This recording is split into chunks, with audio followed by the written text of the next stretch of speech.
All right.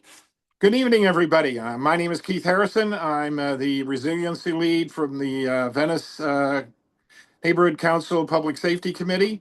This is our first Tsunami Town Hall to kick off preparations for planning and participation in our first ever tsunami evacuation drill. Why are we doing this? Because we are a tsunami vulnerable town. We, in fact, got a little bit of a reminder from Mother Nature back in July when we had a tsunami advisory. Thankfully, we didn't have anything damaging, but the beaches were closed because it was dangerous. And we're going to teach you more and learn from you in this town hall and future events.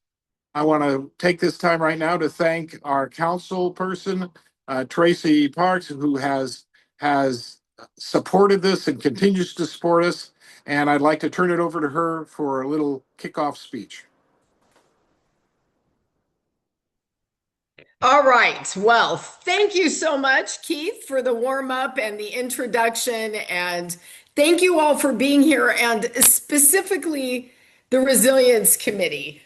You guys are really doing incredible work, and I very much value the role that you play and the advice that you give to the VNC and ultimately to my office.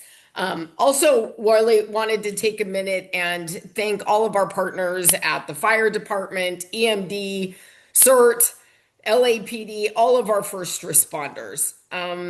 These men and women here in Los Angeles, whether they are in a sworn or civilian or volunteer capacity, face really unprecedented challenges.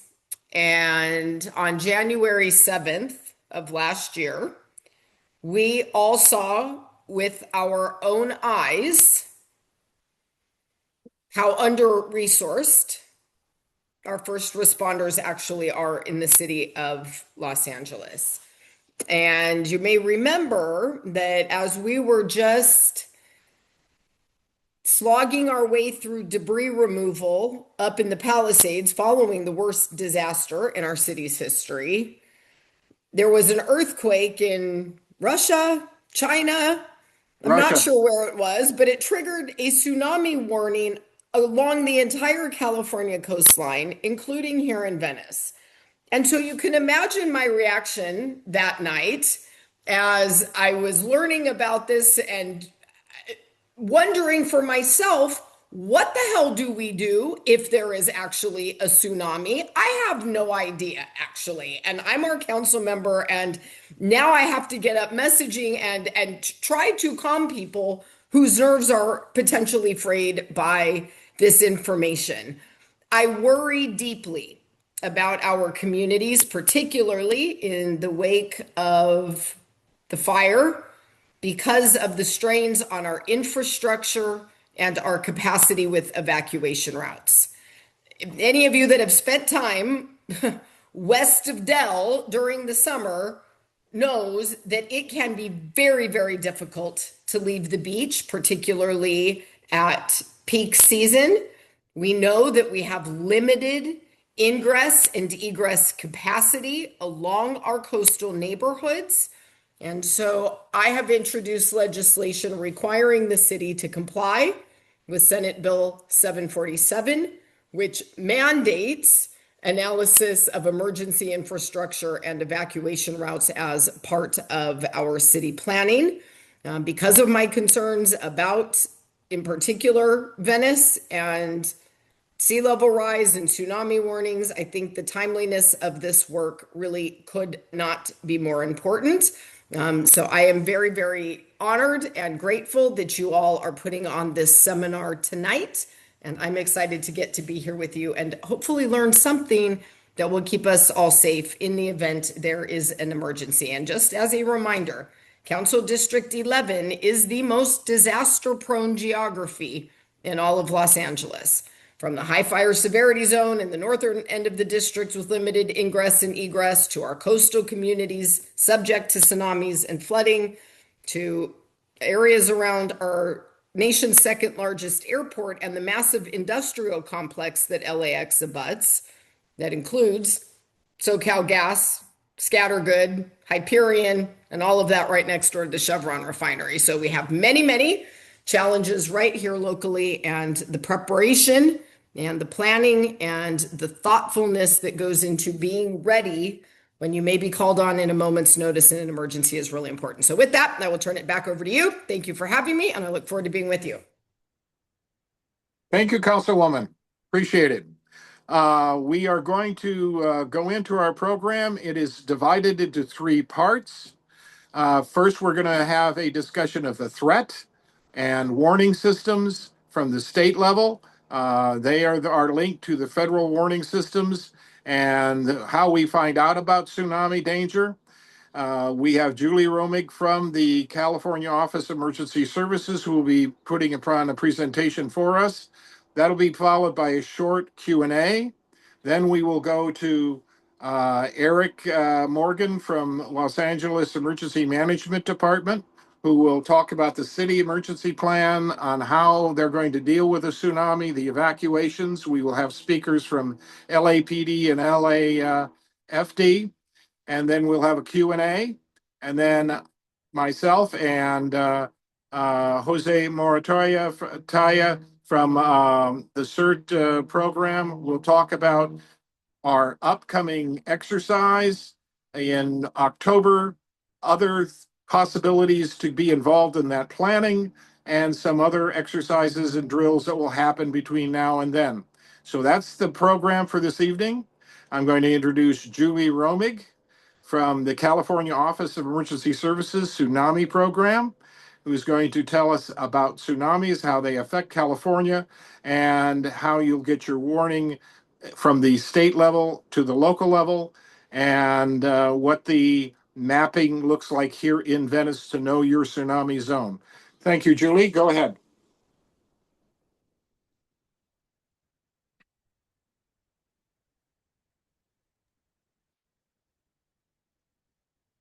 Hello? Oh, there we go. There we go. Hi. Hi, I'm Julie Romig. I'm from Cal OES, and I'm going to talk to you tonight about the risk and of the tsunami hazard here. Let me just, is that, can I get a thumbs up? Okay, great. So, let's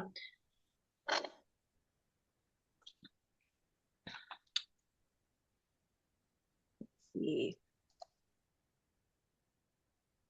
Oh, there we go. Okay, I need to move this over. The like your councilwoman was saying, tsunami the idea of what it's been around a long time. We don't always think about that being like something we think about for Southern California, but it is a hazard here for us. There the origin of the name is a kind of an interesting story. And in Japan, they would notice that they would get these strange waves all of a sudden, and high water into their harbors with no real warning. So they called them harbor waves, or in Japanese, that's tsunami. And at that point, there wasn't any understanding about the cause of the sudden rise in water and strong waves. But now we know much more about what they are, when to expect them, and how to be prepared. As you can see in the image, tsunamis are chaotic, churning water and often debris. These are not surfing waves. These are dangerous, fast-moving, unpredictable water and currents caused, by a tsunami. So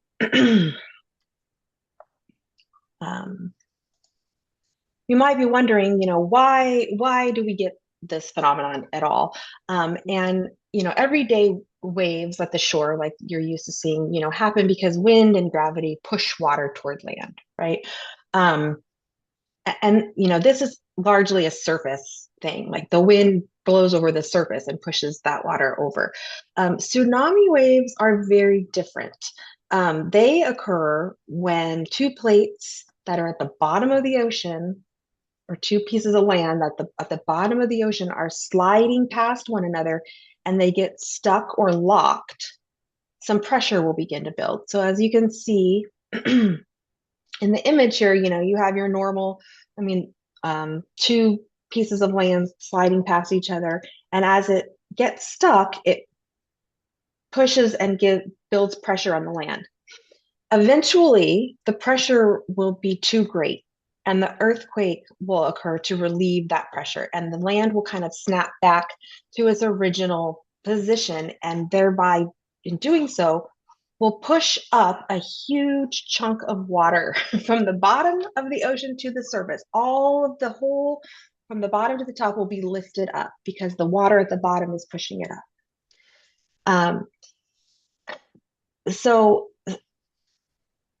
we're talking not just the surface like a wind wave. We're talking the whole volume from the bottom to the top will be lifted up as that water snaps back.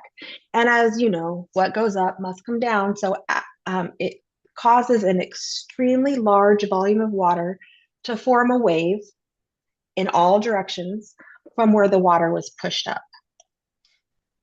You can think of it like dropping a rock in a puddle. Everybody's done that and seen the ripple marks kind of move out. It's similar, except this would be kind of on the scale of dropping a mountain into an ocean. So we are talking, very different physics behind why we have these tsunami events.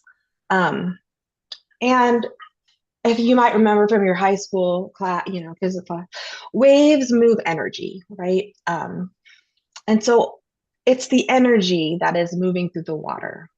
So if you think about when you do the wave in like a baseball stadium or something, the people don't move, right? The energy moves, the excitement moves through. And as everybody kind of stands up and does the wave, the energy moves through, but the people don't move. That's what happens in the ocean when the energy is kind of moving through the ocean toward the shore. And it moves, it loves to move through water. It hardly loses any energy. It moves extremely fast, like at the level of speeds of like a jet airliner. Like you can't outrun or outboat this speed or anything. But eventually this energy will reach, the edge of the ocean and come toward land and has no more water to kind of push up and down. So the wave will eventually push the water then up near the shore onto the coast in a like super long, sustained wave. So this is not like lots of little waves crashing. This is a whole chunk of water being moved kind of onshore as this burst of energy kind of moves through the ocean toward the coast. So this is why the tsunami waves look a lot different than our just regular everyday wind waves. So we usually think about tsunamis coming from an earthquake. They can also be caused by volcanic eruptions and underwater landslides.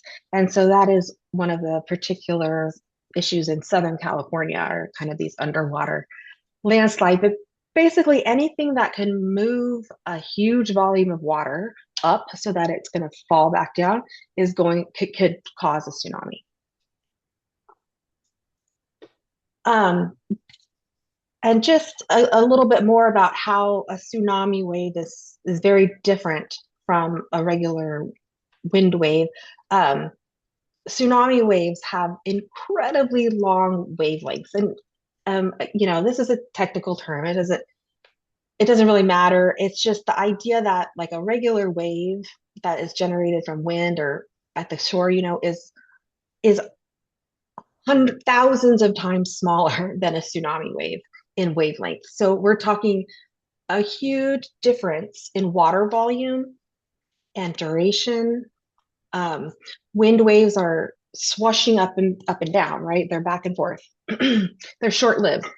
A tsunami wave is a sustained inland push. It doesn't come and go. It's a sustained push inland.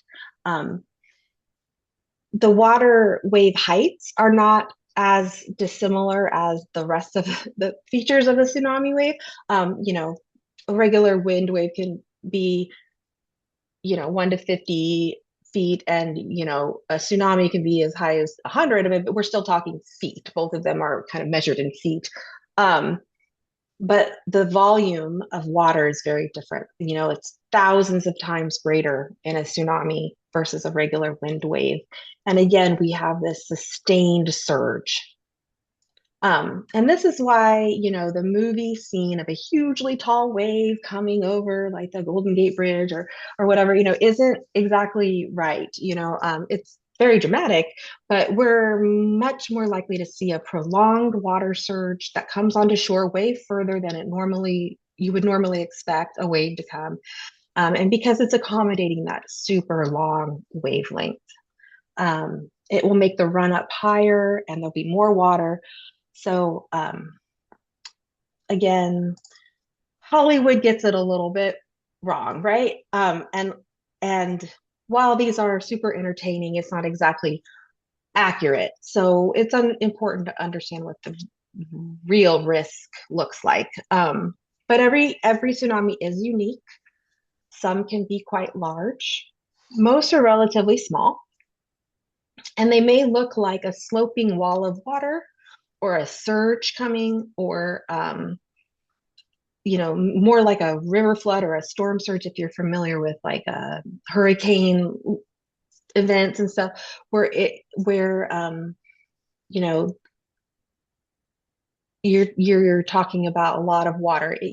Water's very powerful. As if you've ever been knocked over by a wave at the beach, that they're very, very powerful. So when they come on, they pick up things, and they are full of debris. And then not only is the water powerful, now it has cars in it, which is also powerful, maybe. So you want to make sure that you're not in the water, when this is not the time to go, surfing or hey, let's see if I can, outrun it or what, I don't know. But so this is the time to be on high ground and out of the water.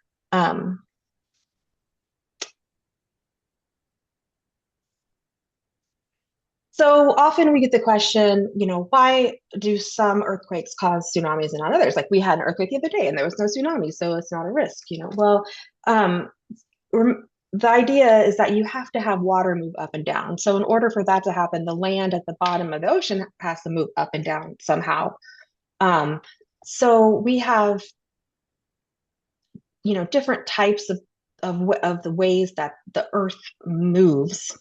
And so you need that vertical movement where one piece is going up above another. Or when you have movement that is side by side, more like you may have seen, like the San Andreas fault is this type of fault where it's kind of a side by side motion where it doesn't move up and down so much, it's side by side.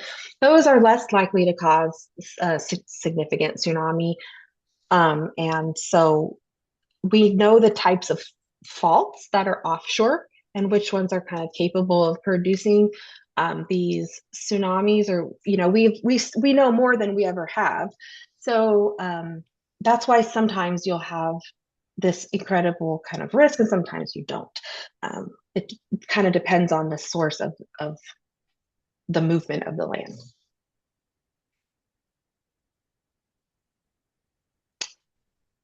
This is a video from Kamchatka, and we just heard reference to this last summer. In July, we had an event that happened off the coast of Russia. It was far, far away, right? We did not feel the earthquake. We did, but we did feel the effects of the tsunami. But after the earthquake, somebody locally in Russia took this video. So this is kind of more of an analogy to what I would call like a near source event, or something like if a really large earthquake happened off the shore of Oregon on the Cascadia fault line, or maybe a very, very large landslide.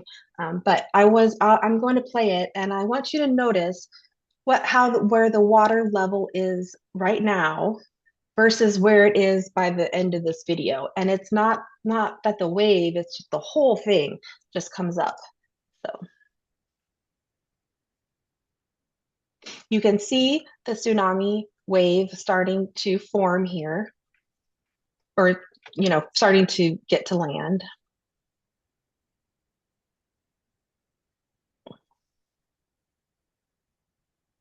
And as you watch, you can see the whole bay seems to rise.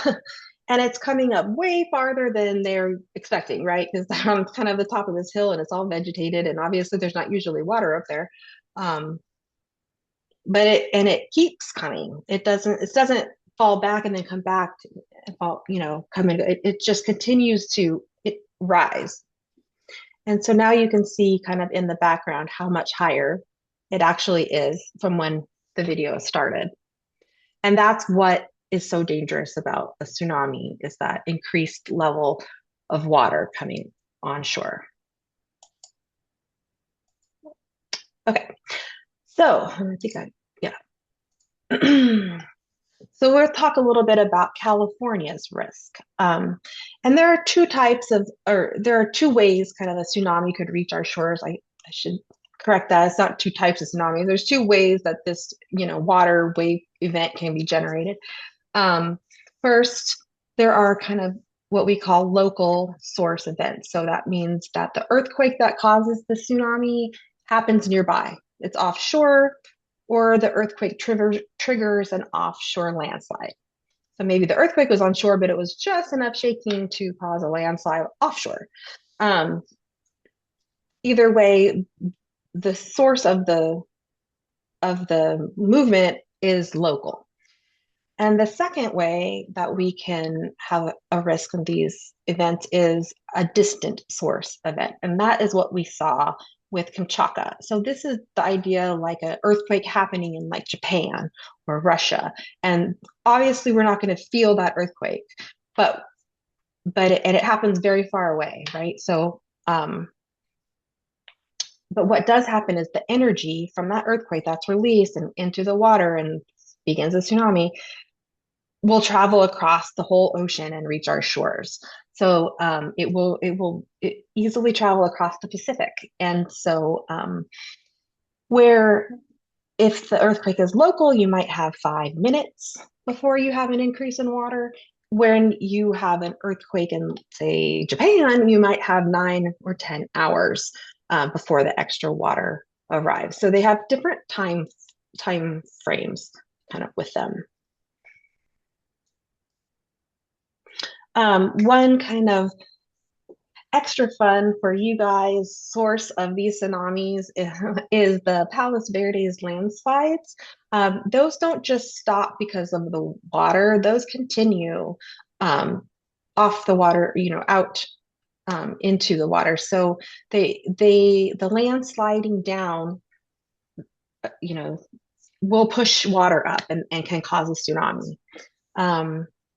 And again, shaking anywhere in Southern California could be just enough shaking to kind of trigger one of these submarine landslides. So even if the source isn't offshore, is, all you need is to have the shaking cause the landslide, and then you could have the tsunami event. And we have, some approximate idea, how much time we might have. If it's a local source, looking about 10 minutes, and something across the Pacific is, 10, 11, 13 hours. There is kind of a middle situation where if we have an earthquake in, say, Alaska, or something that's kind of not all the way across the Pacific, but not exactly right here either, those are going to come sooner, obviously. And of course, the Cascadia, which is off the coast of Oregon, there's a big fault system there. And if that were to have a very large earthquake, there would probably be about 2 hours before it reached Southern California.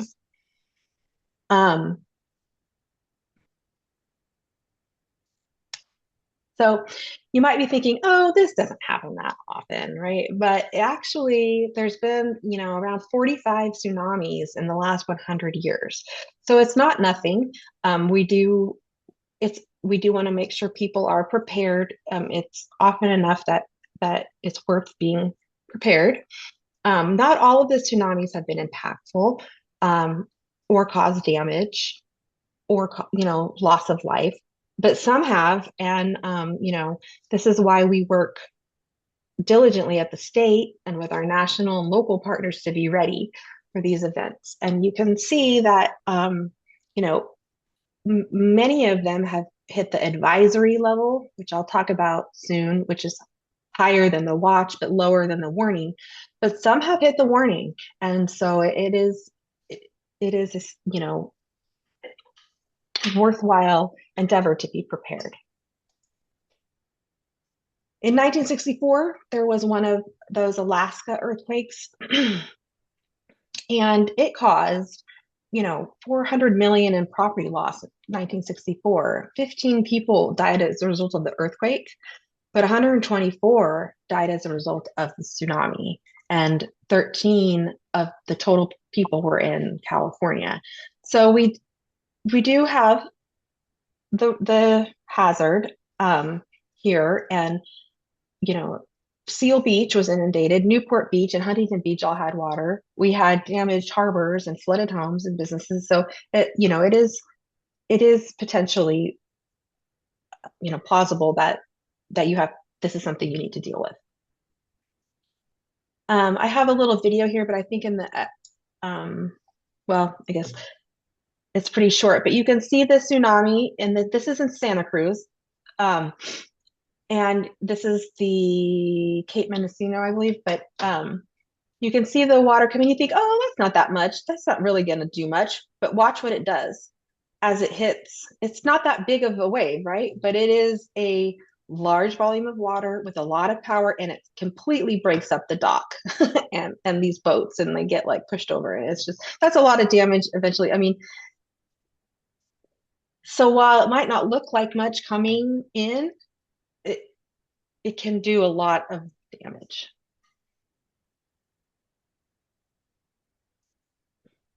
So what can you do? Well, when you are at the beach, it is important to protect yourself, and local source events have a great warning sign, and that's the earthquake. If you are at the beach and you feel shaking, that is the warning. That is it. That is the warning. You need to get to high ground. You always want to drop, cover, and hold on until the shaking stops. Once it's safe to move, then you want to evacuate to high ground. Because a tsunami might occur. We don't know yet instantly which kind of fault it was on or whatever, but it's possible that it was on one of the ones that's going to push up water, and so you might need to get to high ground. You do need to get to high ground because there might be a tsunami coming. In this case, if you feel shaking, you don't need to wait for official warning. The shaking is the warning. And you want to go immediately to higher ground or inland. If there is no high ground, just keep going inland, and avoid river valleys. If you see unusual sea level fluctuations, like a noticeable rapid rise, like we saw in that first video, that was over the course of a 1-minute video, right, where that whole section of water lifted up. Or you see the water draw back really far and it expose a bench, or part of the ocean or part of the seashore that you normally never see. If something like that happens, a sudden rise or a sudden drawback, that's a good indication that a tsunami is imminent, and you need to get to high ground or inland. If you hear a loud roar, that could be similar to a train or jet aircraft. That may be a tsunami approaching, and you want to get to high ground or inland. So those are kind of our natural warning signs. So if you are at the beach and you see those natural warning signs, even if authorities haven't told you to get to high ground, you might know before there's alerting that you need to get to high ground. And you never want to return until your local officials have given the all clear. not until you get an all clear.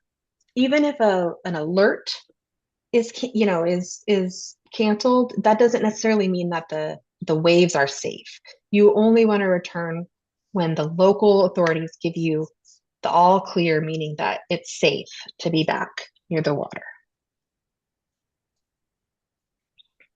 So how do we know that these far away ones are coming? Obviously, you're not going to feel the shaking like you will for a local one. But luckily, the National Oceanic and Atmospheric Administration, or NOAA, has sensors on the ocean floor, and they transmit messages to the surface and then to people who can interpret it. And so there's pretty good coverage at the on the Pacific Rim, if you will. It's not 100% covered, right? And sometimes there's one out or one's broken or whatever, but there's pretty good coverage. Now,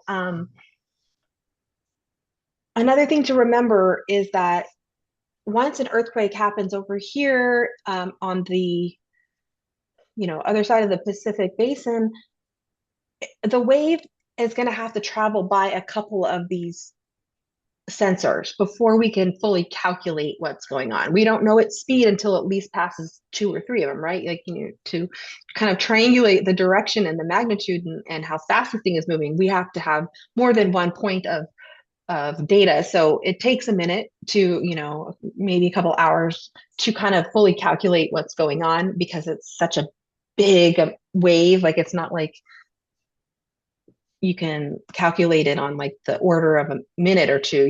This is going to take a while.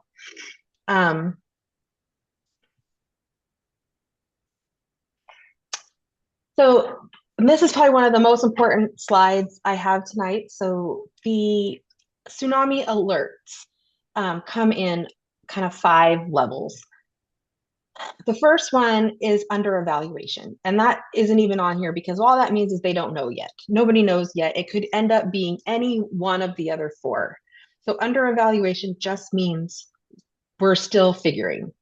It's not everything's fine or everything's awful. It's just we don't know yet. We're still looking, and it could change. It will change to one of the other 4.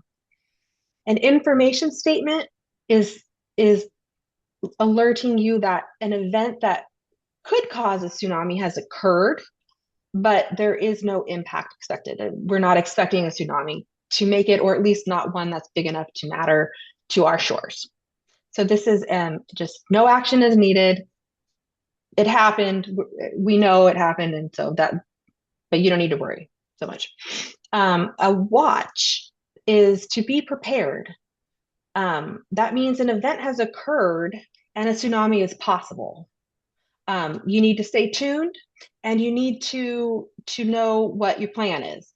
You don't have to have action yet, but you may need to be prepared to take action should it become necessary, and should the alert level actually increase to what's next is the advisory, which means that we are expecting a surge of water 1 to 3 feet of extra water above the normal water level. So whatever it would have been, if it's high tide and king tide and a bad storm and a tsunami, like that's on top of all the other things right now. So whatever that is at the current time, we expect the tsunami wave. This is talking extra water, kind of above what it normally would be. And in an advisory, we're looking at 1 to 3 feet of extra water. This is where ports and harbors will become vulnerable. This is a good time to notify, your people who live on their boats, or, recreate on their boats. The last and most serious level is a tsunami warning, and that means we're talking at least 3 feet or more of extra water above normal is expected. Currents will be strong and powerful. There will be flooding and water in places that there usually isn't. And this is the alert, you need to take action at the advisory and warning levels. Tidal and storm conditions at the time of tsunami can affect the extent of flooding. And we have the California Tsunami Program has procedures to help evaluate, kind of help guide local officials as how much water we're expecting you, how much extra water we're expecting you to get. So there are some resources, and that is communicated to your local officials, via official channels.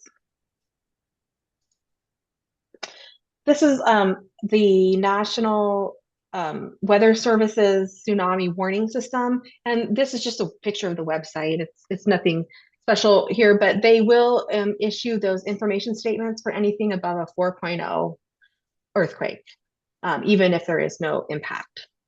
And they're always issued within 5 minutes of the earthquake. So, and then, you might be wondering, well, so that's great if no one knows, but how am I going to know that this is a risk? I don't have sensors to know these things. So how it works is the national federal level tsunami warning center will alert the state, and they will alert Cal OES and the California Geological Survey that there is a tsunami event going on. And then the state will notify the counties, and the counties notify the local cities and other emergency responders who alert the public. So your own local officials will be the ones to give you guidance and to give you information. And you can rest assured they have received it from the proper channels as it goes up back, toward the federal level. Now, there are some cases where all that kind of that all happens, but also a direct message can come out from the federal level, from NOAA, and that is called a WIA, or a wireless alert. And those come from your cell phone, right? They'll come through your cell carrier. And that can get triggered at a certain threshold of earthquake in certain areas. The federal level can issue those to the local public if they see the need.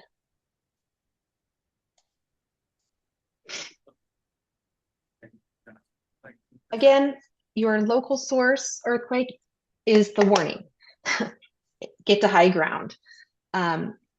You can also subscribe to different alerting services like the MyShake app, which is available and will give you a little bit of advanced warning for earthquakes if possible. Also want to make sure you're not opted out of the wireless alerts. Again, those come through your cell phone company. And a NOAA weather radio, even though this isn't really a weather thing, it's still NOAA who runs this. So the NOAA weather radio is still a great idea and can help you stay informed. So what do we have to offer to help you kind of know what your own risk is here or hazard is? So the California Tsunami Program and the Geological Survey and Cal OES has resources. You can use the interactive hazard maps. So that's at myhazards.caloes.ca.gov. And you can go in and zoom in and see exactly where, the hazard zone is. See if you live, if you work, if you play, wherever in these zones, and then you can have a plan for if you're there and you need to act. We also have a website called tsunami.california.gov that will give you some more information and the maps as well. And we have tsunamizone.org, where you can enter your address, and it will actually give you your hazards for all your hazards, not just tsunami. It has just a lot of other useful information. So if you put in your home address, you can find out what the hazards are to where you live. Don't forget to put in your work and other places you frequently visit so that you can know. One thing to keep in mind about these hazard maps, these are not inundation maps. they're hazard zone maps, meaning that a hazard zone will show the possibility of the hazard, right? You're in the zone, you're in the splash zone. It doesn't mean water's constantly getting you. It means you could get wet if the right conditions happen. So the hazard zone is possible hazard. They are not inundation maps. Being in the hazard zone does not mean you will have water. It means you could have water depending on the event. If you're outside the hazard zone, it's unlikely that even if there's an event, you will have water. We're saying that the risk is so low, we're calling that out of the hazard zone, right? So that's safe, if you will. In the hazard zone, you may or may not have an effect of the event, but you could. There's the potential. So keep that in mind as you look at those, that doesn't mean, oh no, I'm definitely going to have this happen. It means there's the potential.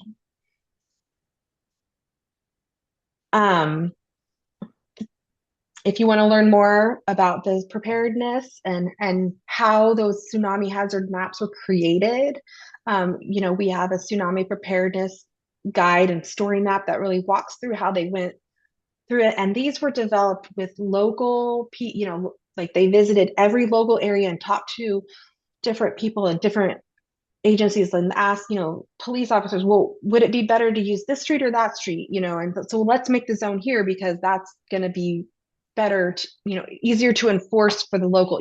They're very, very detailed, and they're very a lot of thought was put into exactly how to make them the best possible product we could for the residents of California.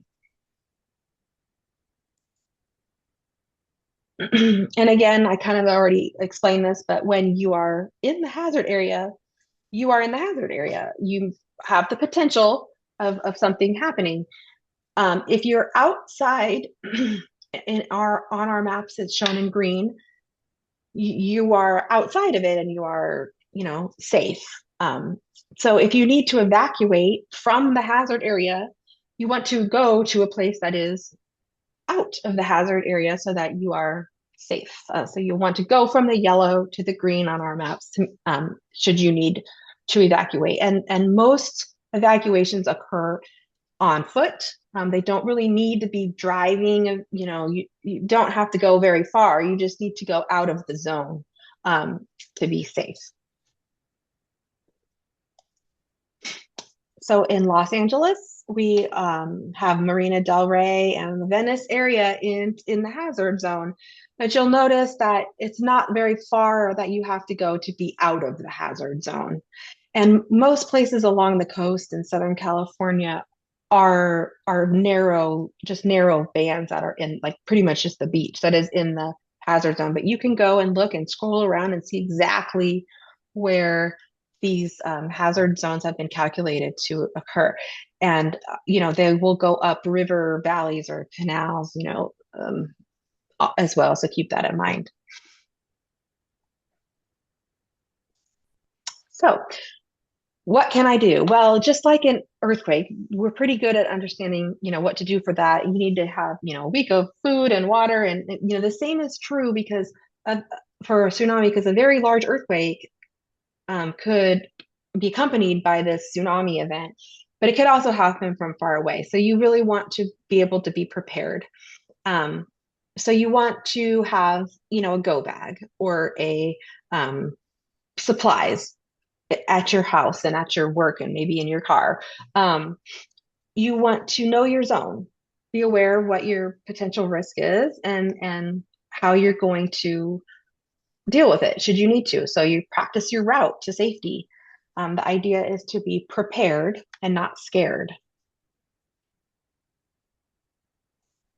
So for more information, you can visit tsunami.california.gov to see our interactive map, or tsunamizone.org to put in your address for our address locator. And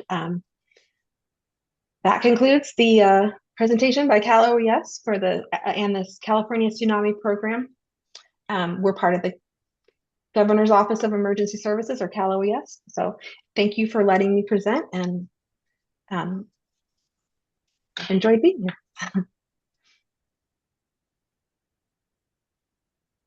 Hello. Hello. Hi. We'll entertain about 3 to 4 questions if as we have time. So if you please stay on, and our host will bring questions up. You'll toggle the person on so they can ask you in person. Yeah, if you could raise your hand, use the raise hand reaction. If you have a question that you'd like to ask Julie, then I can unmute you. Great. I see Kalani, you're the first. Kalani, you have the floor. You can unmute yourself.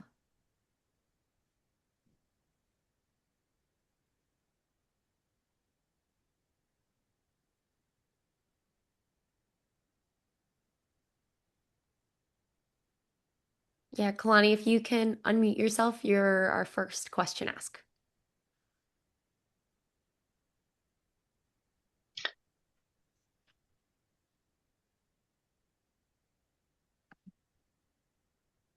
There we go. I was unable to unmute. I am from Hawaii, so I'm very familiar with tidal waves. In Hawaii, when I was a child, we used to have quarterly siren drills. Many people questioned me why during the Lahaina fire they didn't set off the sirens. Well, they didn't set off the sirens because that would have confused us, because that tells us to run to the ocean. Away from the ocean, because that's a tidal wave warning. Do we have the same feature in place here, and why aren't we, especially on the coast, subject to siren exercises? Secondly, I mentioned this when they first tried to implement Vision Zero on Venice Boulevard. That is a tidal evacuation street, yet now we have tons of bollards on there, which will make it difficult to evacuate, because we have reduced the lanes by two, and one on either side. What can we do? I'm trying to decide, should I go to Santa Monica Airport or should I go to Grandview, Mar Vista? Hi. Those, Hi, this those are is the Keith. highest grounds. Hi, this is Keith. And your question is excellent for our next speaker from the city, because they're going to talk about why we do not have a siren system. And there's lots of reasons not to. And what the actual evacuation plans are. So hold on to that. In fact, they already know about it now, so they can when they get on right after this, they can talk about what the city's going to do and what we as Venetians can do. So those are Okay, great questions. We just and what need they're to going to do wait. about the bollards They on are Venice that's Boulevard. all city. That's all city, not the state. Okay, hopefully we won't have that mix up if a tragedy occurs. Thanks. Thank you. Thank you so much, Kalani. Our next question asker is Riva. If you could go ahead and unmute. Okay, one thing is that the signs that say tsunami evacuation route are very tiny.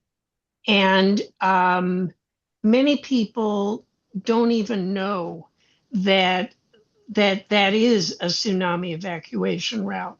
So I picture a tremendous amount of chaos because they don't know that exists, and traffic is bad enough already. The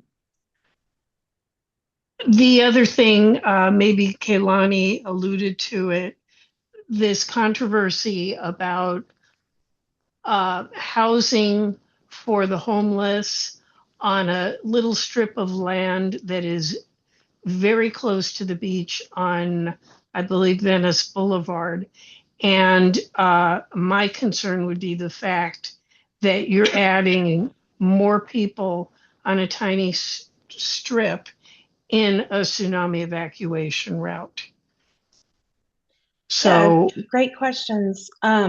It's so with the signage, it's one of the reasons we want to promote the message of practice your evacuation. Everybody, so that your their learning happen, ideally before the event happens. And when the event happens, it's like, you know exactly what to do because you've thought about it, you've learned about it, you know what the signs say at this, you want to do all that kind of stuff, kind of what we call in the blue sky time, everything's fine. So that, and that's where, the local push to understand the signage and understand the routes and, will happens. And that's part of what we're doing here tonight, right? That's part of the awareness. And, really awareness is such a big, huge part of this. And your local officials will take the lead on being able to do a lot of that local and specific education on exactly like where you are, where people are. I know that your city has taken an effort to kind of inventory their tsunami evacuation route signs and their other signage. So that all is largely in play. But the most important thing is again, to practice doing these kind of events or evacuations or learning opportunities or knowledge sharing, because that is how, people are protected. Another thing I wanted just to quickly mention is, ideally evacuating happens on foot, right? Most people probably won't need to drive to evacuate to high ground or inland for an immediate threat. So keep that in mind when you're thinking, it might be that all you have to do is go a block or two up the street. You might not actually need to drive somewhere. And that's why it's so important to look on the maps and see, well, how far do I really need to go to be out of this hazard area? And I think that your local officials can kind of address most of the other things that you mentioned. Thank you, Julie. Thank you very much. I think we're going to switch to those very local people right now because I think I'm sensing that's where a lot of the questions are, and they should be. I want to thank you again for your overview of tsunamis and how the system works to get to those local folks. So I'm going to introduce Eric Morgan from the Los Angeles City Emergency Management Department. They are the coordinating agency for the City of Los Angeles between the different departments and the keepers of our emergency plans. And he also has speakers from the Los Angeles Fire Department as well as the Los Angeles Police Department who will share information on how the city is going to respond to both a announced and a near source tsunami. And then we'll have some questions and answers. And then we will go into what we're going to be doing here in Venice to practice. Okay, Eric, go ahead.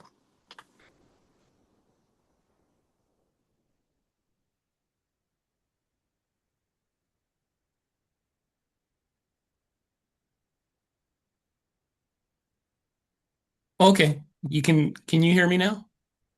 Yes, Okay, can hear you very now. good. Thank you. Yeah, my name's Eric Morgan with the City of LA Emergency Management Department.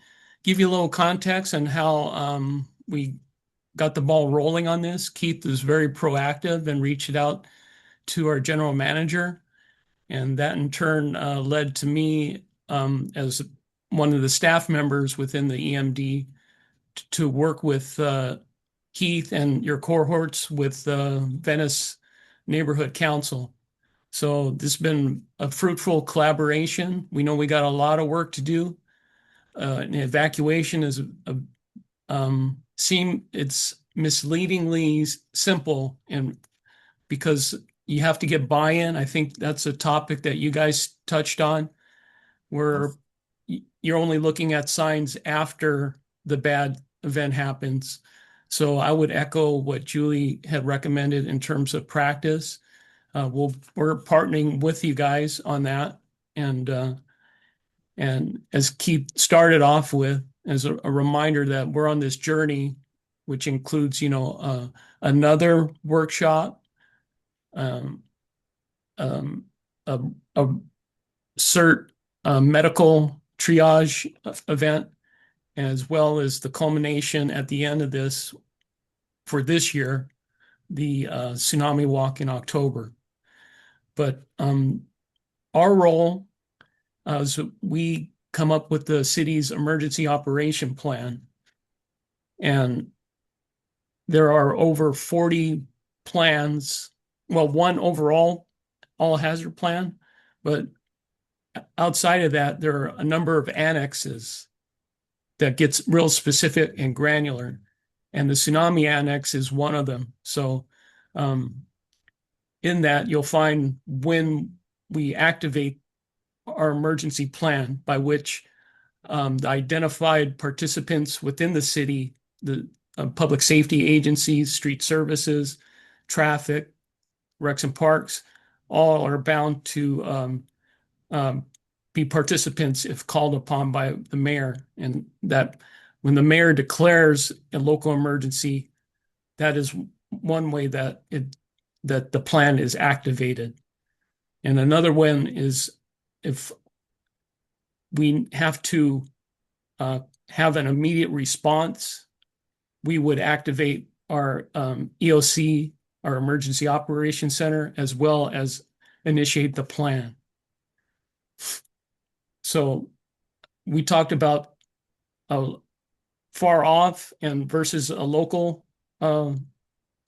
earthquake that may generate a tsunami, and what messaging looks like. And you learn that it can start with the National Weather Service, with the Tsunami Warning Center, and they push that information to recipients like the local office of the National Weather Service. They're up in Oxnard. We're close partners with their staff, and they promulgate or give us the information, where we in turn issue out tsunami alert. So if you can see this screen, bear in mind that the shake alerts, my shake, are great early warning alert systems, but you still need to receive this NOAA/National Weather Service tsunami alert. We in turn receive those kind of messages from them too, and then we push that out in the form of a notify LA alert. I'll speak more of that at the end, how I'll show you a slide where you can has a QR code, and you can subscribe if you don't already have Notify LA. It gives LA-centric information, including tsunami alerts. So you guys live in a very interesting geographical boundaries. How embedded with you is the county in the form of Marina del Rey.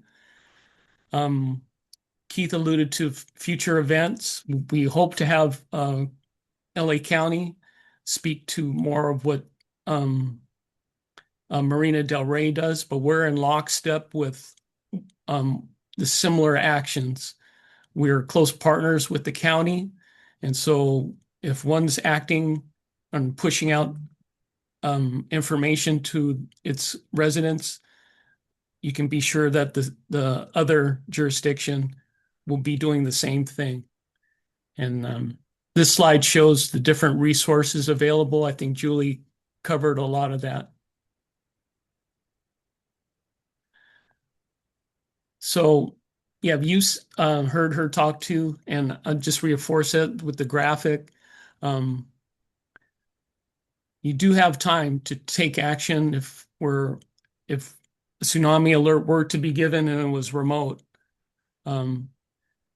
As in the case of the Kamchatka tsunami last summer, you will have time, but you should immediately start activating your personal evacuation plan. And that's something we're promoting too, that we have a general sense of what everybody should do, but within that, it can still be highly individualistic. And what I mean by that is, depending on your physical wherewithal, whether it's day or night, has a big bearing on what your preparations would look like, and you want to plan for a tsunami that can occur at any moment. So this is a graphic where it shows with very highly refined detail and accuracy what they do the math, they calculate the amplitude of the wave, you have a general bearing on the speed, and then you can pretty much get an approximate time when it'll be approaching your area. As in the case of the Kamchatka tsunami last summer, you had the added wrinkle of it hitting our shores and coinciding with a particularly high tide. So you want to add that to your arsenal too, knowing what the tidal heights are at the moment when the tsunami is expected to hit our coast. So, as Keith had mentioned, we're starting to take stock of what the tsunami signage is. We got use of a beta version of a app given on a loaner basis by the California Geologic Service. And with that, when you load up the app, I was able to identify where the signs are on a couple of the tsunami routes. This route is one that we're fairly certain we're going to utilize as one of our community walk tsunami routes. It starts off right at the boardwalk on Rose Avenue. And you can see the icons showing where there are signs present that you are on the evacuation route. You work your way up Rose Avenue and then make a right on Main Street. And then the nice thing about this app, which goes back to the state, they can see in almost real time what the route looks like. I identify where more signs could be placed along Main Street. And then you make a left turn going up and connecting with Brook. And then take that all the way to 7th Street, where you make a right and then end up at a safe refuge location, which in this case for this route would be the Oakwood Recreation Center.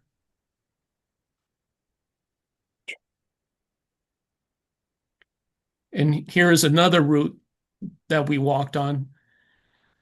The only wrinkle is that where we thought we had the perfect refuge location in the form of the Abbot Kinney branch of the public library, you can still see that it's in the identified inundation zone. It's not, if you take the route up North Venice Boulevard, you would have to, you'd have to make your way all the way up to Abbot Kinney Boulevard. But we were thinking, for purposes of creative exercise, just to get the muscle memory, that we end up at the library anyway. And because it's a good mustering spot for if we get a lot of people. But these maps are accurate, and in real life scenario, we would have to go all the way up to Abbot Kinney. And this is the sign at the foot, at the beginning of the tsunami route, the boardwalk that leads to North Venice Boulevard. And the information is, well, it does get hammered by the sun and salt and elements, but it is good representation. It gives you the quick breakdown of the actions you need to take if it's a locally occurring tsunami, where you duck, cover, and hold on. And then the two routes are identified, Venice Boulevard and then Washington Avenue. So that's another one, a route for consideration. It is a significantly longer walk, but that's more of a function of it stays at a low altitude or a height foot-wise, and you almost have to walk the full mile in order to get clear. But this is a good sign, not only for us, but the visitors.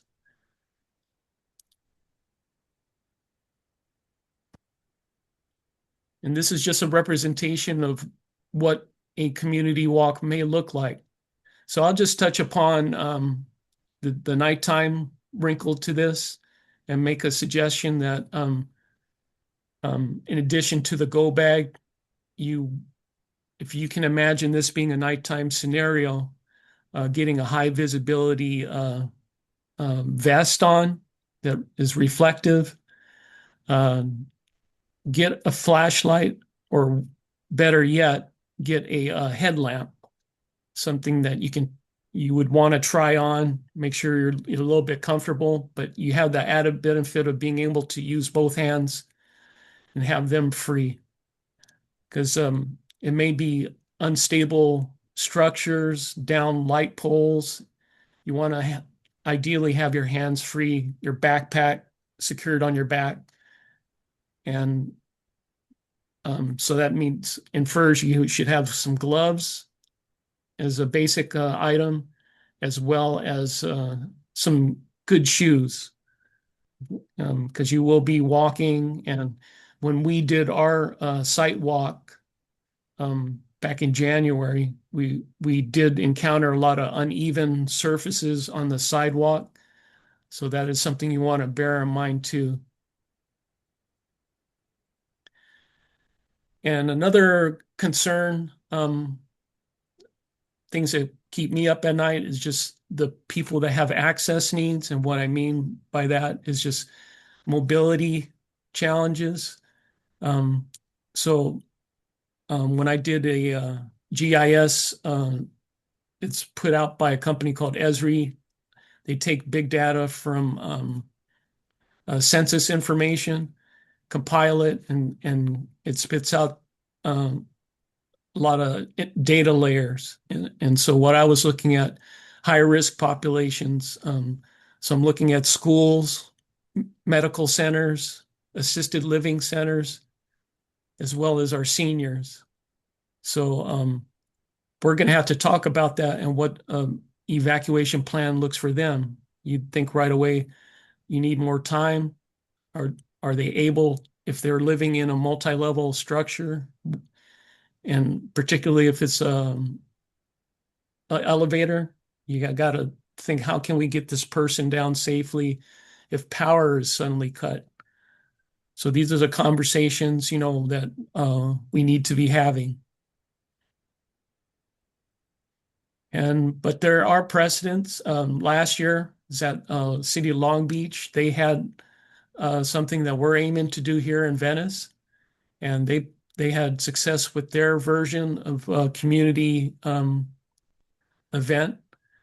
Made it more fun by having resources available for folks. So this is something, a template that we can work off of, and the messaging is simple: try to get people out of the zone into safety. And if you're not in a place where you can get to a pre-identified route, just think higher ground. Or in the case of Long Beach, we found out, particularly in downtown, there's a lot of tall structures. So the fire department was recommending, if you can't get to on a route, consider, if you're in a tall building, the possibility of sheltering in place. They call it vertical evacuation. Go up to the third or fourth floor, if possible, and ride out the storm. If that was having to do that out of necessity. So this is just bullet points. We have this information online on emergency.lacity.gov. The same information can be found there. Red Cross, the Earthquake Country Alliance are great promulgators of information in multitude of languages.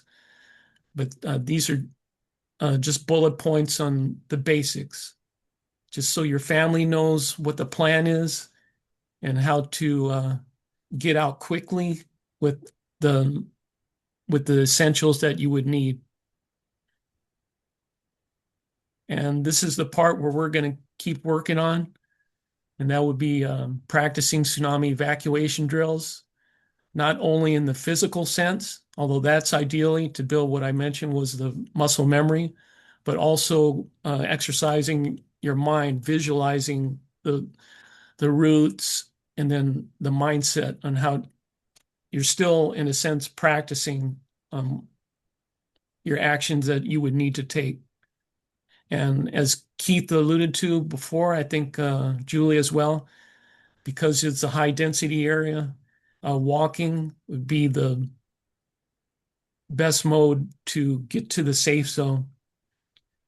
We did talk about bicycles too, but that's a conversation we'll be bringing up amongst ourselves and with you, with your input, how much of that is feasible. And USGS, in consideration of this being Tsunami Aware Preparedness Week, runs through the 29th. It started on the 21st.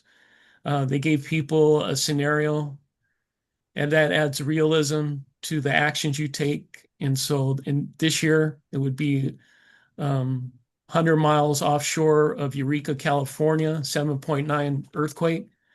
And a lot of folks are turning in forms that are called Did You Feel It forms, and they're pretty detailed.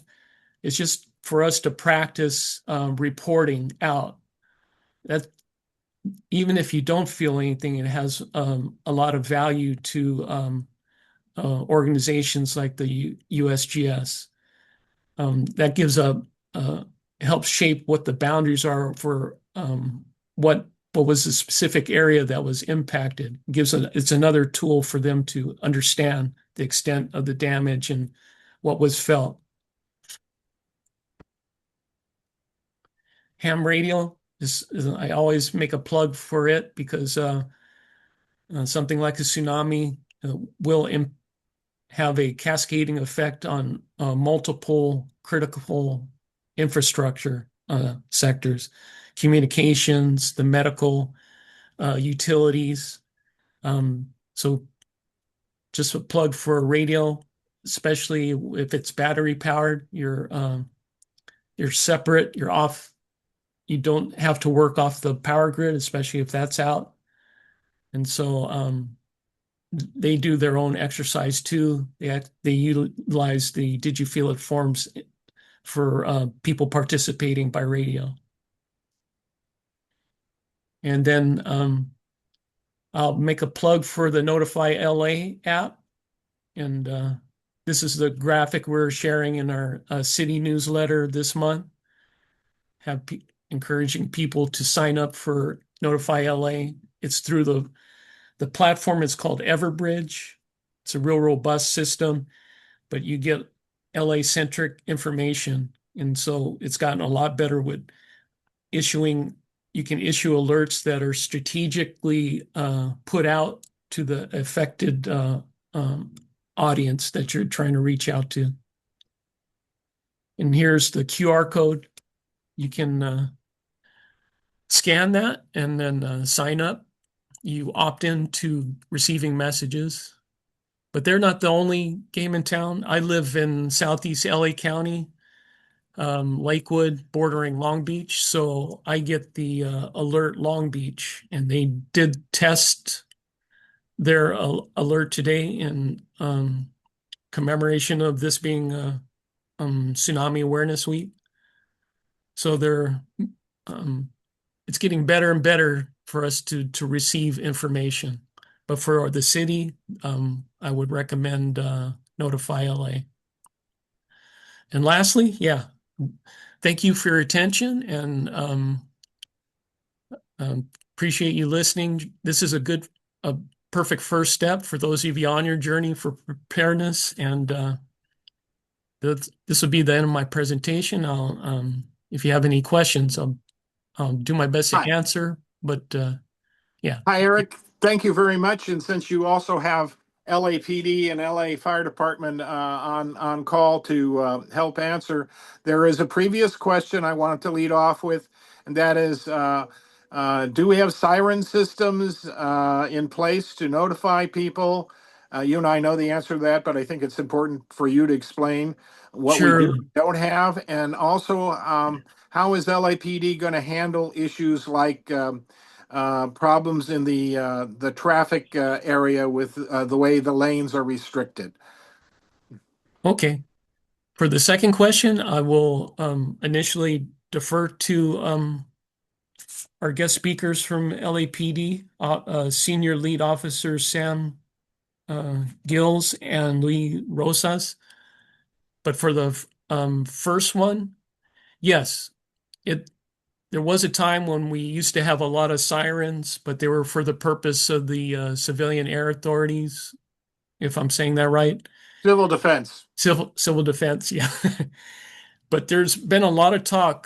Did a lot of town hall meetings in Council District 15 last summer, and that was raised to, and so that's a great question.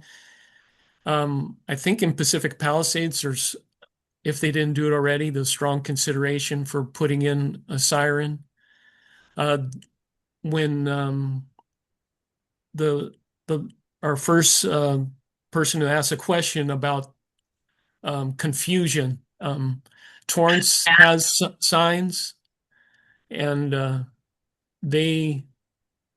sirens. They put out good warnings to people before they do the drill, issuing the siren. But it's each city takes it upon themselves whether it. I think that's the posture now for the moment. But I know Beverly Hills put up sirens, not for tsunami, but wildfire. But yeah, I think that's the best answer I could give at this moment. And then Officer Gills and Rosa, I'll turn the floor over to you, sir. Hi, good evening. This is Senior Lead Officer Rosas. First and foremost, thank you for having me. I'm very honored to be a part of the panel here, and also give our input just on the logistics and the tactical side of the Los Angeles Police Department. First and foremost, when during incidents like these, especially natural disasters, the department likes to issue, not likes, or usually issues a tactical alert meaning all assets working are to be ordered to stay at work, and it's kind of a all hands on deck type of effort.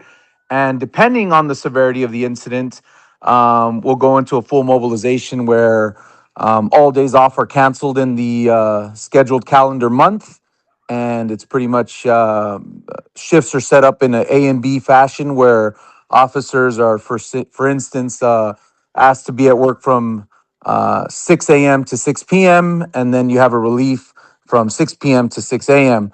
Again, with that all hands on deck type of effort.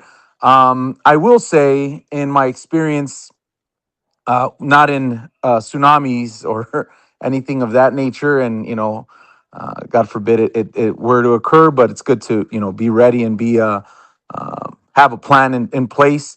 I will say I have been a part of the Palisades fire along with the Getty fire.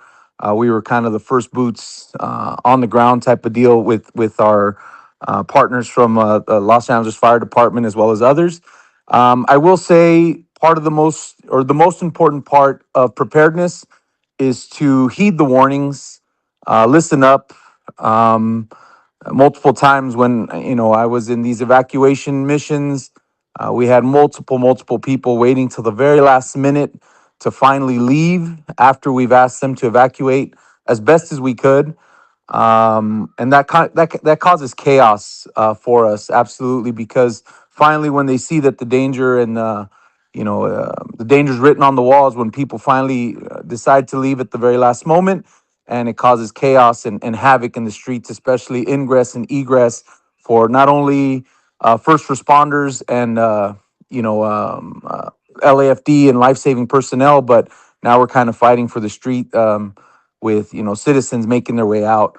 So I will say, first and foremost, the most important part is heed the warnings, listen up, have a plan, talk with your family based off of the severity of the warnings. If it's full evacuation orders, you know, talk with your family. Say if an evacuation order were to occur, this is where I will most likely be. Have those things in effect. And yeah, so with that, obviously, if you have any questions, I'd also like my partner, Senior Lead Officer Gil, to give his input as well, because he's definitely experienced in the matter as well.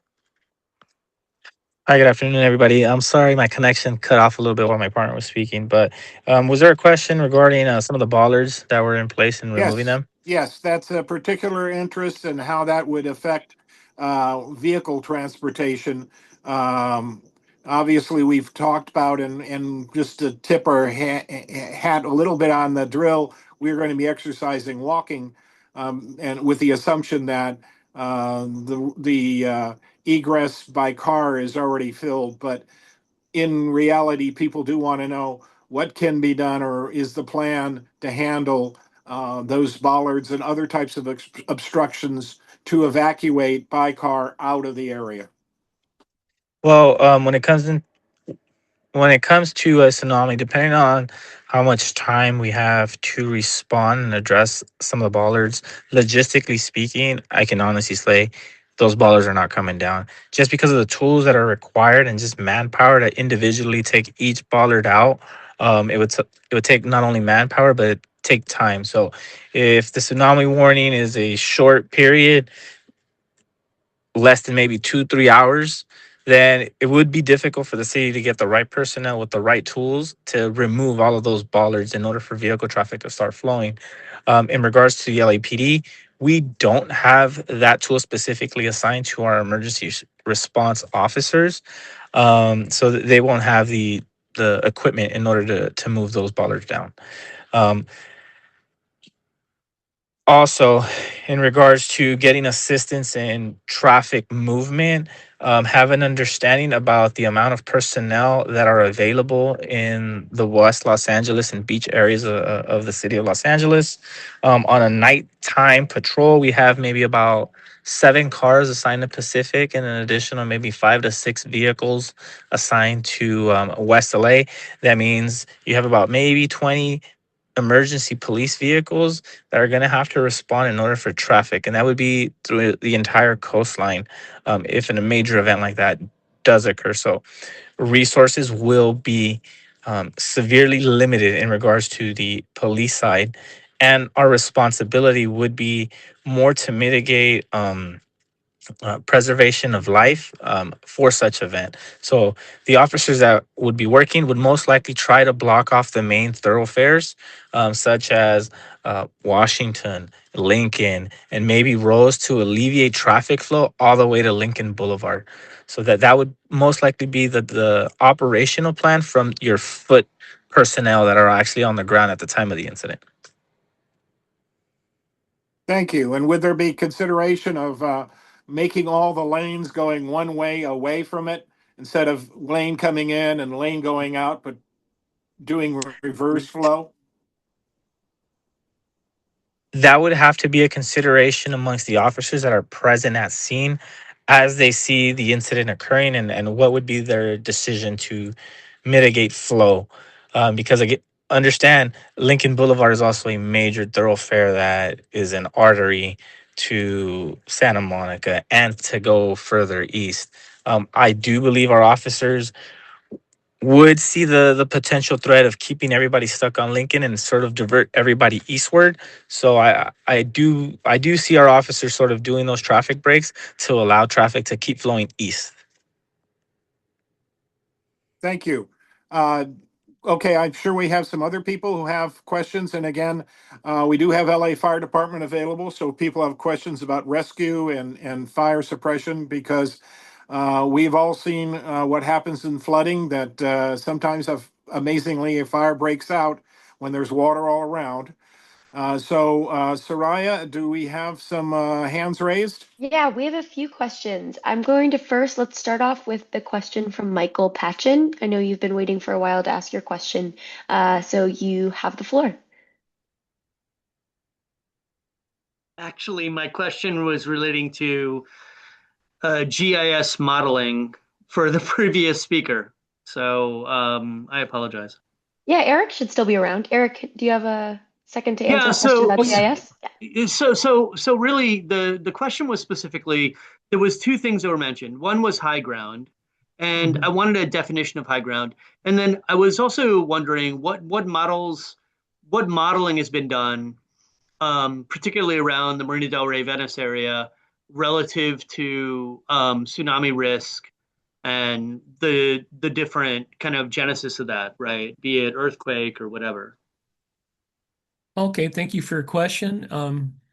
Our subject matter experts that we defer to would be the California Geologic uh, Service or Survey, CGS. They put out the inundation maps, and they have been fairly recently updated. And so, ironically, even with the sea level rise and that continually goes up, there's actually some areas that the earlier maps, predecessors, overshot what the inundation zone is.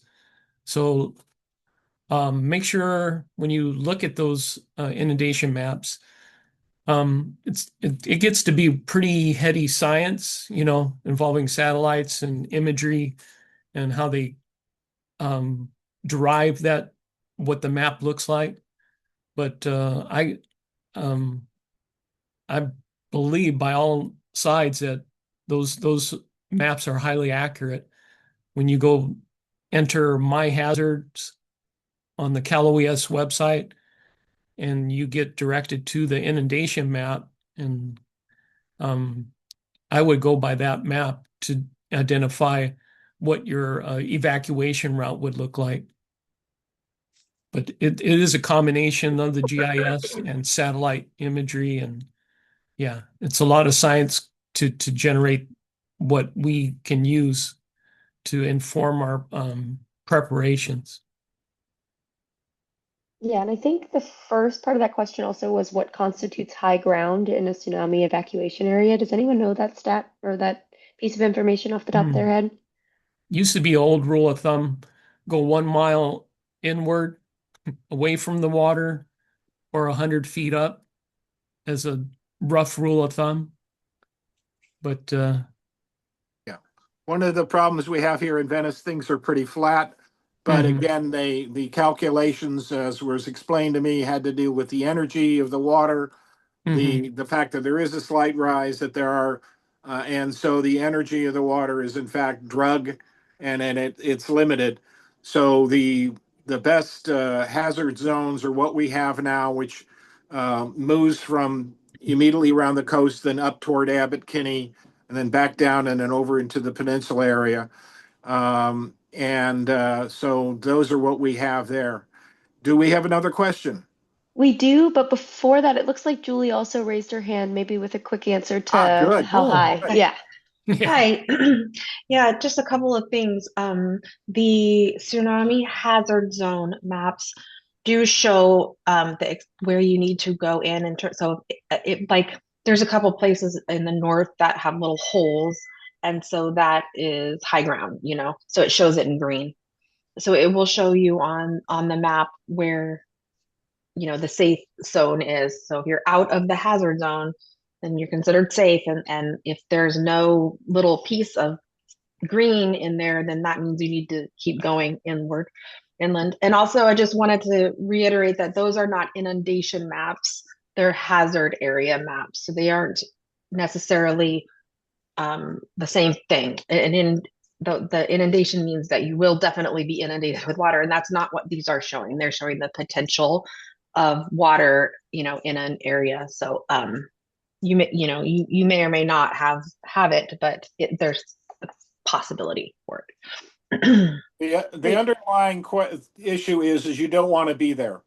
Yeah, that's the key takeaway. Thank you so much, Jolie. I do Mhm. want to make sure we have time for some of our other questions. So up next we have Ed B. Ed B, you have the floor. Hello. A question partly on something that Julie said and on the note of preparedness.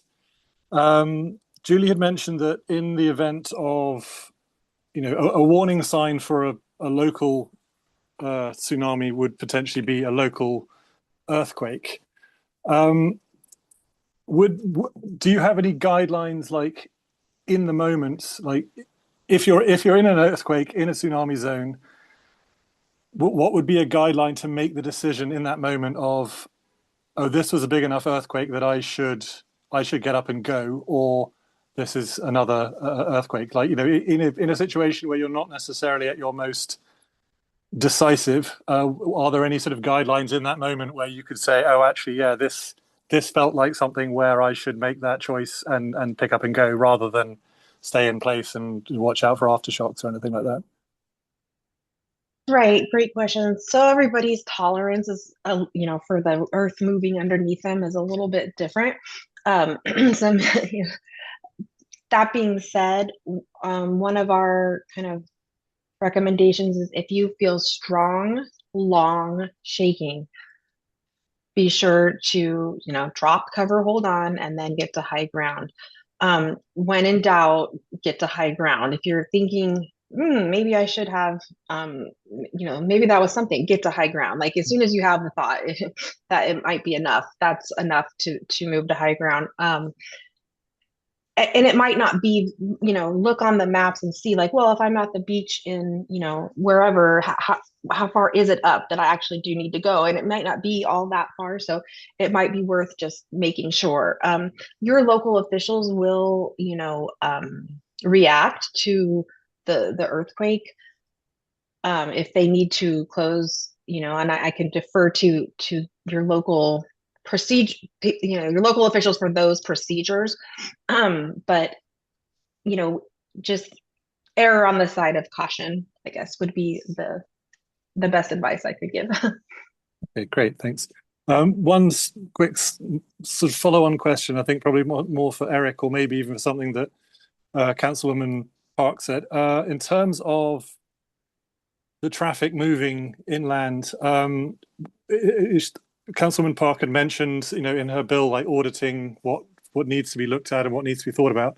I just wondered, from having seen a robot taxi, a Waymo taxi, get stuck with a road closure the other day, or get stuck with a red light traffic camera, do we know if the operators of those are being included in emergency planning situations? Because I just having seen ones in minor emergencies stop and block the traffic, I just wondered if they were being included as a sort of, part of the bigger picture of what will they do in a situation where police on the ground are manually moving all the traffic away, kind of thing. I'm glad I came in tonight because you thought of something probably most, if not all of us, consider, and that would be, yeah, the driverless car service and what their vulnerabilities are. So thank you for that. Yeah, duly noted. And yeah, we can take that information and add that to the mix. That's great. Thank you. Thank you, sir. Yeah, thank you, Ed. Kalani, I see your hand up, but taking a look at time, I want to make sure that we have enough time to go through the logistics of the drill. So maybe I'll pass it back to Keith, and then we'll have one more period for Q&A that we can get to your question, Kalani. Does that sound good? Okay, thank you. All righty, we're now going to talk about the practice that we've discussed before.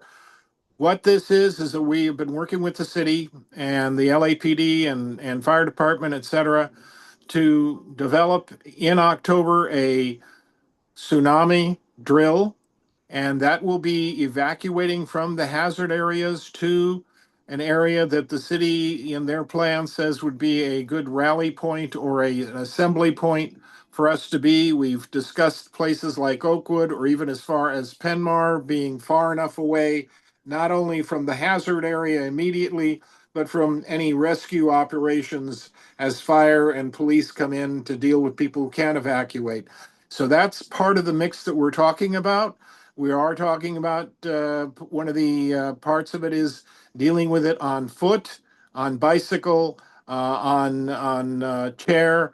That we need to know how to get out of an area. We have seen where relying upon cars does not always work. So what we want to test is looking at the removing ourselves by whatever means necessary and helping our neighbors.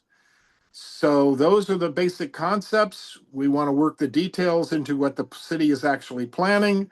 That means there's going to be more discussion, more planning, and this is my appeal to please contact us, be available. We'll announce these things because we want to have some input and work with your neighbors. Start becoming that nucleus of preparedness in your neighborhood.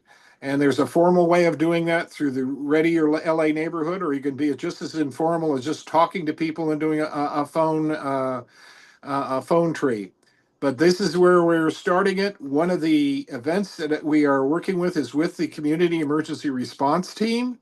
And the CERT coordinators are putting together a triage and medical drill that'll be over in Penmar Park, dealing with what if we had a localized earthquake and we have people evacuating from a tsunami and they need help. And local, as we pointed out, our first responding agencies may be overwhelmed. And so volunteer groups like CERT would be enlisted to help. And I'm going to turn it over to Jose to give us a quick pitch on what that's going to entail and a request for volunteers. Hello, good evening. I'm glad to be here. Glad to be working with his team. Great job. Yeah, so we've put together a little drill for the 25th of April. It's Saturday afternoon from 12:30 to about 4:30. What we're doing is an evacuation plan, triage plan at Penmar Park. So what we're doing is looking for people to help, with the triage part of it. We were looking for victims, okay, to play victims so we can pretend that you're injured and bring you into the evacuation and check you in and all that good stuff. We're going to have people inside the gym at Penmar and going over the injuries that we assigned you so they can get practice. So that's part of the thing that we're doing. One of the things that's been emphasized here is be prepared, get ready, get to know your neighbors, see what you have in your neighborhood. That's the most important part. Every group in this, whether it be Riley, CERT, whoever it may be, the first thing they tell you is be prepared. Have a go bag, have things ready to go. Okay. Those are the things that you need to really think about. People don't think about those things, but every group that has spoken here has mentioned that. Have a go bag, be ready to go. Evacuate immediately when they tell you to evacuate. We saw what happened, in Palisades, where they had to bulldoze the cars out of the way because people waited to the very last minute to evacuate. So those are the type of things that really need to be thought of. But these exercises that we're doing, that's what it prepares you for. We're trying to get people ready for the big one, or whatever it be, a tsunami or earthquake, doesn't matter. You have to be ready no matter what comes your way. Get a team developed in your neighborhood, in your block. It doesn't have to be miles away. It could be a whole block. Get to know your neighbors, see what you have available, who can help what with what. Those are the type of things that we instill as CERT members. That's what we instill into the group. Try to develop a team. If you need help with that, Eric Morgan, he's part of the LAEMD that has Ryland. That's a perfect tool to help you in your neighborhood. It's a fantastic program. And we're closely working with the LAEMD, they promote CERT, we promote them, and we work together as a team to help the neighborhoods. That's what it's all about. Again, when a major incident happens, don't expect first responders to be at your doorstep right away. You have to be able to take care of yourself for a little bit of time, until they can arrive at your home or your neighborhood. So those are the important parts. You have to be ready. When anything happens, you have to be prepared. So that's where Ryland can help you. That's where CERT can help you. So these exercises we do is to help neighbors prepare, to be ready and learn. Those are the things we do. Thank you very much, Eric. And Thanks, Keith. Jose. We'll be putting out one of their leaflets, giving you more information. One of the things of signing up for this is allows us to communicate with you. We'll also be posting it on the Venice.org site, the VNC website, and all of those all of those hazard links, etc. Those are also on the Venice.org site. Under you go into committees and you go into resiliency, and you can get to all of those. So if you don't remember them from this talk, just go to Venice.org, go to committees, go to resiliency, and that will get you into the different resources. Once again, this is not the end, this is the beginning. We are going to be supporting the CERT exercise. We're going to be holding another event like this, but more discussion oriented, and how we're going to actually pull off our drill in August. And we're going to be available to try to work some more smaller events where we discuss things and get feedback. And we have an ongoing great partnership with Eric and the rest of the city who are going to be responding to this, and we want to make sure that our drill fits into what the city plans are. So we match community with the official city stuff. So at that point, I'm going to open it up for a few last questions, and because I know we've been using up everybody's evening, but we hope that you've gained something from this and will join us. So any more questions? Yes, we do have a few more questions. Kalani, I have you up first. The floor is yours. Hello, I live in a 300-unit building, 6 stories high, 1 block east of Lincoln. Should I evacuate or just stay in the building and head to the roof? Actually, we have two levels of underground parking dug into the ground. if you're east of Lincoln Boulevard, for the most part, you are okay. But I'm closer to the marina. Okay, take a look at the maps. Go in and take a look at the map. If you're outside that yellow area, you're in good shape. If you're inside the yellow area, then you have to think about moving out. But they generally, for the most part, if you're in Venice, north of Venice Boulevard and east of Lincoln is in very good shape. But take a look at the map, know your zone, and that'll tell you what you should be doing. I'm more Venice, Marina del Rey. Yeah, I mean, just a general thought is you probably are okay, but check the map. That's going to tell you. Okay, thanks. Thanks so much, Kalani. Anyone else have a question? Feel free to raise your hand and I can unmute. Maybe while we wait a second, I just want to say, Jose, I know my takeaway from the evening is one thing you said that stuck out to me was the fact that you might be okay, but one subset of the community who might need help are people with accessibility needs. And I know that's my action item, is to ask around on my block who are the people that I can help, because I might be ready. I might have my go bag. I might have the means to leave my home, but people in my immediate vicinity might not. So I know that's one thing that I'm pocketing and moving forward with. Jose, actually, I see that your hand is raised. Do you have a question? Yeah, somebody emailed me that couldn't get in, but that's okay. They wanted to know if this is going to be posted somewhere. Oh, yes, we have a recording and we can put it on the VNC YouTube. So what I'll do is I'll send out on our email list a bunch of what we can do is coalesce all the resources from this meeting, including the flyer for the CERT training. We can send out some more flyers around the Tsunami Town Hall, and I'll also post the YouTube recording of this town hall. So that's Perfect. I had Thank a you. question, but I don't know how to raise my hand. oh yeah. Lot of reactions. Question Hi, that so this impacts on Soraya's, actually, if that's okay. Can I say that? All right. It Yeah, actually is just. Is that okay? Can I ask the question? Soraya, Go are you ahead. okay with?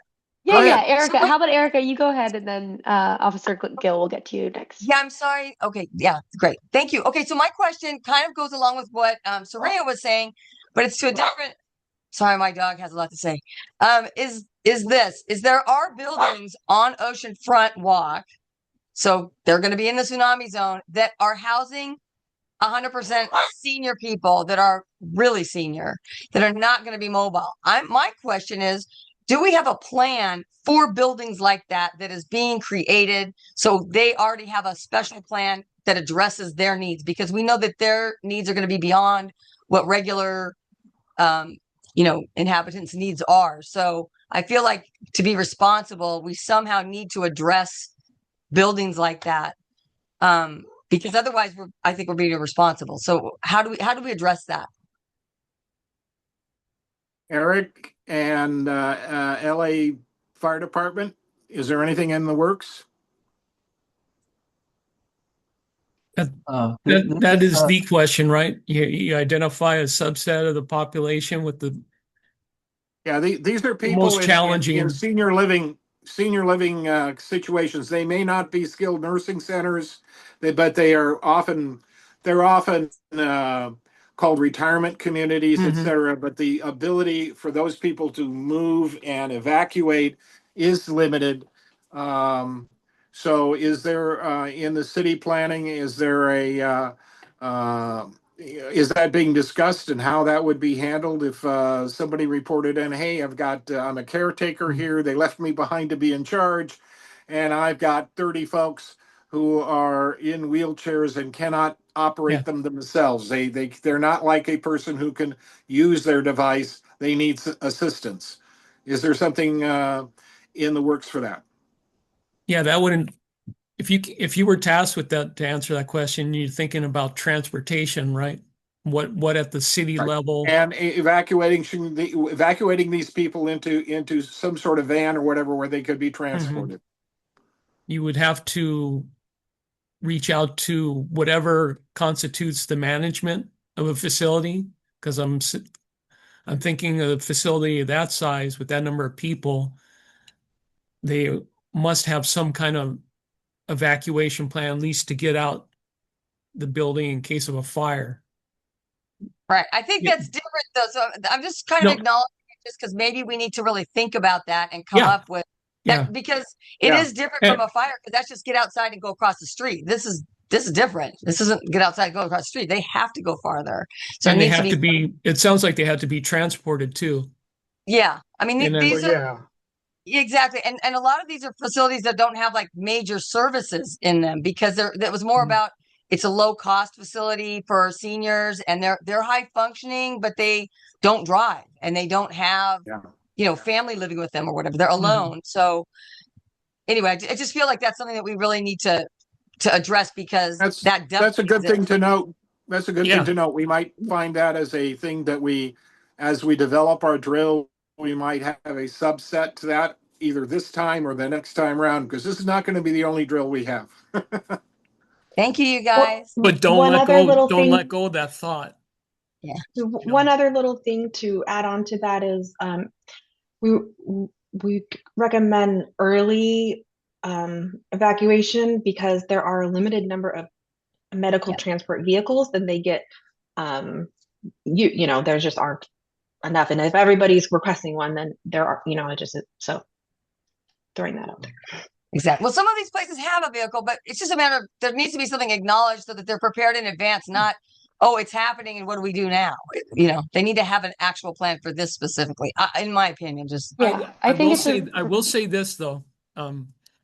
We had the Kanjaka tsunami advisory. Okay. I'm trying to be more careful in wording the 4 levels. So it was an advisory.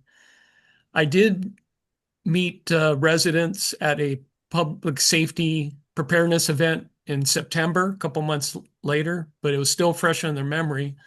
Some senior ladies that when they got their advisory alert, they booked out of town to an out of town family. Oh, good. Did they overreact? They felt good about it. They, you know, they acted on what they self-identified as their physical limitations and their expanded time to take action that was needed. And so that was I wish I had them speak at every event after that, because it talks of knowing your own capabilities, the limitations of government, to be truthful, and then but what power we do have in planning our own and our own destiny, so to speak. Yeah, Yes. I think is a really good call out. I do want to make sure that we get to Senior Lead Yes. Officer Gill's Mhm. question, and that is going to be our last question of the night. So yes, Senior Lead Officer Gill, you have the floor. Hi, I'm sorry. I don't really have a question, but more of a suggestion in order to sort of teach and educate the greater, not only coastal community, but the greater Los Angeles area in regards to some of the evacuation routes and services that are provided during a natural disaster. And I figured maybe a sort of a fun way to bring people from maybe all parts of the city to Venice to understand where the evacuation routes are would be like a Venice run. You can call it the Venice Tsunami Run, and basically it's a form to teach people not only the physical route that they personally walk, run, or bike, but also at the end of the run, you can have a lot of services such as CERT, DWP, teaching people how to turn off gas, how to turn off power, and just sort of the services that their city and the county does provide for everybody during a natural disaster. So when things do happen, people sort of know what resources are available to them and where to go or who's going to show up to help them. Because I think the greater community of LA, which it's probably oblivious to what's available when a natural disaster does happen until it happens. Thank you very much, because Yeah. actually one of the things in our exercise, in our drill, is that the goal is that everybody who walks the walk and goes to the end and at a preparedness fair where all that type of stuff will be. So you're not just going to Sure. be walking down the street and then turning around and going back, but there'll be a goal. So that's one of the things we're working on, and thanks for reinforcing that. Good to go. And just That so looks like the everybody last of knows, our since we're questions. coming to an end, this is not the end, this is the beginning. And I just got a notification that there was an earthquake in Kyoto. It's not generating any tsunami, but Mother Earth is continuing to move, and the reminders are there. So we need to be prepared, and please be engaged. Thank you, everybody, for attending, and thank you, everybody who participated with questions or just being here, and of course, our presenters. And thank you, Soraya, so much for hosting and making it so that people could come in and out. And thank you again. And this is just the beginning. We'd love for you to engage with us. We are the Venice Neighborhood Council. We have different committees like the Public Health and Safety Committee that has the Resiliency Division that Keith is representing here tonight. I saw Jim Fitzgerald, who's the chair of the Public Health and Safety Committee, in the audience, and I want to give him a shout out too. Thank you so much for supporting this event. Thank you. Good evening. Thank you for your time. Good evening. Thank you. Thank you all.